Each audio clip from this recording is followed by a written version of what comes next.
Bienvenue dans la Guilde, le podcast qui booste vos compétences en Quality Engineering. Je suis Jean-François Frézy, expert en Quality Engineering et passionné par la transmission des savoirs. Chaque semaine, je te partage des astuces pour transformer ta façon de travailler en Quality Engineering. Installe-toi bien, on est parti pour un nouvel épisode rempli de conseils concrets. N'oublie pas de t'inscrire à ma newsletter pour recevoir du contenu exclusif et ne rien rater.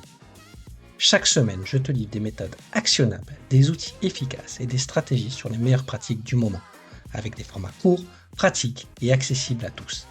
Alors abonne-toi maintenant pour ne rien rater. Bonjour et bienvenue dans ce nouvel épisode de la Guilde. Aujourd'hui, on va parler d'un sujet qui me tient particulièrement à cœur, la QA en mode centre de service. J'ai eu l'opportunité de piloter de nombreux centres de service tout au long de ma carrière, que ce soit en tant que chef de projet ou directeur de projet, et j'ai pu observer leur transformation au fil des années.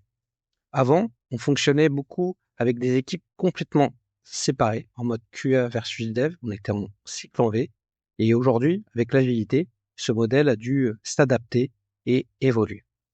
Dans cet épisode, je vais donc vous partager mon expérience sur cette évolution, les défis que j'ai rencontrés, et surtout les clés pour réussir cette transformation. Il y a quelques années, quand je travaillais dans les centres de services QA, le modèle était très classique, des grands plateaux de testeurs fonctionnels en mode clic-bouton qui exécutaient des scénarios sans grande interaction avec les équipes de développement.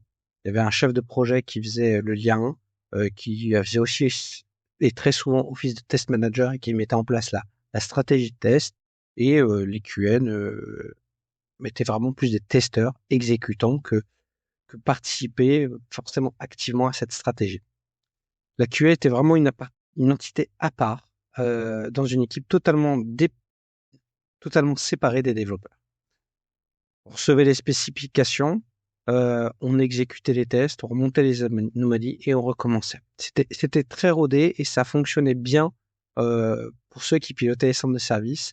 C'était assez efficace. Le problème, c'est qu'il y avait quand même pas mal d'intermédiaires et que des fois, l'information n'était pas précise et on avait du mal à avoir accès aux métiers ou aux développeurs pour avoir les bonnes informations. Du coup, il y avait certaines incohérences, des délais trop longs, des informations perdues en route. Par contre, les exigences étaient relativement bien écrites parce que tout devait être écrit, tracé et c'était rigide, mais avec une certaine efficacité. Puis est arrivé l'agilité. Et donc, devenu impossible de continuer à fonctionner comme ça. On pouvait pas avoir une équipe produit qui était agile avec une équipe QA à côté. Donc les QA se sont retrouvés de fait dans l'équipe produit avec des cycles courts et des interactions quotidiennes très fortes avec les différents acteurs du projet, que ce soit les PO, les développeurs, tout le monde. Donc on s'était retrouvé avec des QA qui étaient d'un côté et des devs de l'autre, avec un chef de projet QA qui faisait le lien entre les deux, et d'un coup avec des QA qui communiquaient directement avec ces équipes-là. Donc c'était un grand choc aussi pour le chef de projet parce que il ne maîtrisait plus la communication. Les QA parlaient directement avec eux et tout devenait aussi plus fluide quelque part dans la compréhension des enjeux métiers. La QA était impliquée dès le début et la communication devait s'améliorer. Le problème, c'est qu'il y avait des engagements et qu'il fallait pouvoir gérer ça. Donc aujourd'hui, les testeurs travaillent tous directement dans les équipes produits et ça paraît une évidence. Mais à l'époque, c'était un peu plus compliqué. Donc cette évolution n'a pas été facile. Et même aujourd'hui, quand on lance un centre de service en mode agile, c'est pas évident.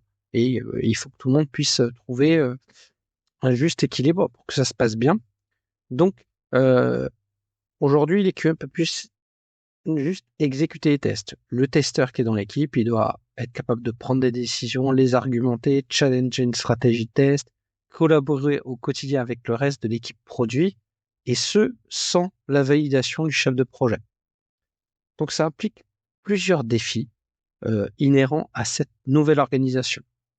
Donc, déjà, le testeur, on doit pouvoir l'accompagner à monter en compétence sur sa communication, qui explique clairement un bug, mais ça, il savait déjà le faire, mais cette fois, des fois, à l'oral, lors de réunions, il doit être capable de challenger cette décision, il doit être capable de poser les bonnes questions pour comprendre les enjeux métiers et les enjeux techniques du projet. Donc, il doit mieux comprendre les engagements aussi qu'il va avoir souvent cette société de service pour pouvoir le gérer.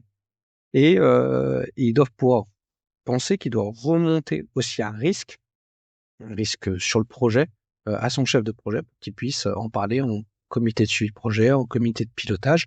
Donc, il a cette double communication qu'il doit avoir en termes de produit et en termes de gouvernance pour que l'information soit centralisée et qu'il puisse des fois être accompagné pour pouvoir être aidé.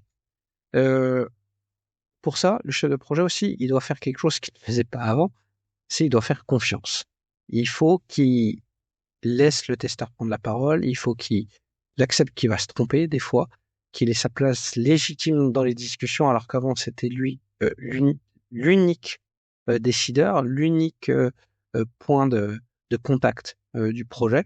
Donc maintenant, il faut les considérer de plus en plus comme des experts QA à part entière et pas comme des exécutants pour que ça se passe bien.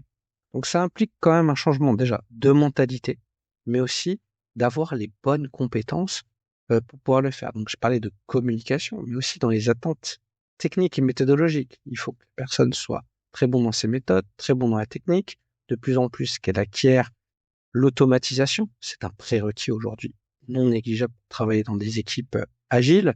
Donc il faut vraiment pouvoir le proposer et donc aussi méthode, technique et soft skills pour que ces personnes soient autonomes et qu'il y ait vraiment une confiance à 100%.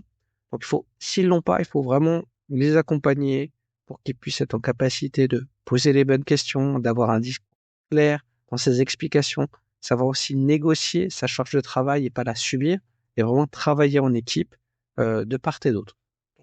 Aujourd'hui, si on veut avoir un centre de service qui fonctionne, qui marche bien, il nous faut des QA qui ne sont pas des exécuteurs de tests, mais vraiment des vrais QA, je dirais même des quality engineers capables d'influencer la qualité du produit et d'être force de proposition et d'interagir dans une équipe au-delà des testeurs.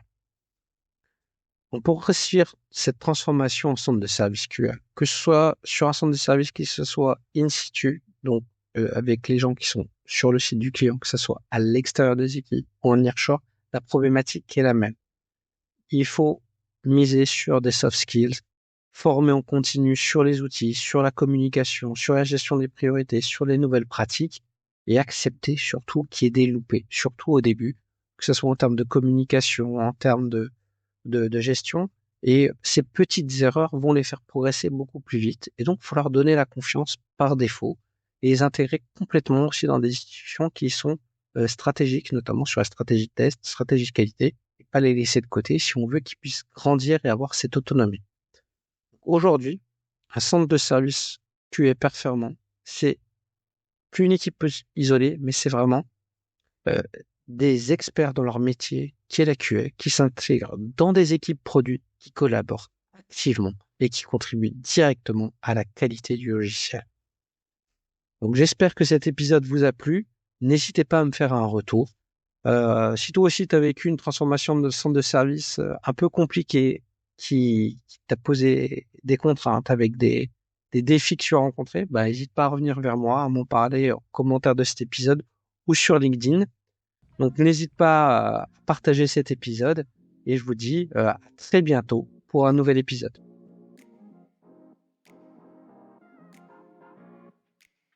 Merci d'avoir écouté cet épisode. C'est grâce à toi que la guilde continue de grandir. Si tu as aimé, n'hésite pas à partager autour de toi et à laisser un avis 5 étoiles sur ta plateforme préférée. Je te donne rendez-vous au prochain épisode avec encore plus de conseils pour booster tes compétences.